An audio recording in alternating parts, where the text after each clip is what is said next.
எப்படி அவங்களால துணிச்சலா ஒண்ணுமே நடக்கலன்னு சொல்ல முடியும்? அதாவது அதிகார போதை தலைக்கு ஏறி உச்சத்துல இருக்கக்கூடிய ஒரு கேரக்டரா தான் வந்து நிதியமைச்சர் வந்து மக்களே பாக்குறாங்க. தேர்தல் அரசியல்ல நின்று ஒவ்வொரு தனிநபரையும் கையெடுத்து கும்பிட்டு ஓட்டு போடுறதுக்கான ஒரு சூழலுக்கு அவங்க வந்திருந்தாங்கன்னா அவங்களுக்கு ஜனநாயகத்தின் மாண்பு தெரிந்திருக்கும். தமிழிசை சவுந்தரராஜன் மாதிரி பதவியை ராஜினாமா பண்ணிட்டு வந்து தேர்தலை சந்தித்து இருந்தாங்கன்னா தேர்தல் அரசியல்னா என்னன்னு தெரிஞ்சிருக்கும்.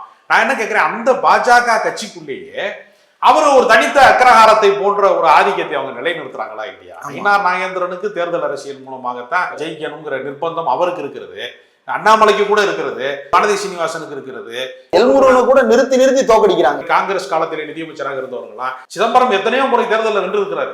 தேர்தல் அரசியலின் வழியாகத்தான் அவர் நிதியமைச்சராக வந்திருக்கிறார். ஆனால் அகம்பாவத்தின் ஆணவத்தினுடைய உச்சியில ஆடிக்கொண்டிருக்கக்கூடிய அதிகார திமிரில் அதிகார போதையில் ஆடிக்கொண்டிருக்க ஒரு அக்ரஹாரத்தை போலவே வந்து அரசியல் இருக்கக்கூடியவராக ஒரு பிராண்ட் பண்ணக்கூடிய ஆளா தான் நிர்மலா சீதாராமன் இருக்கிறாங்க.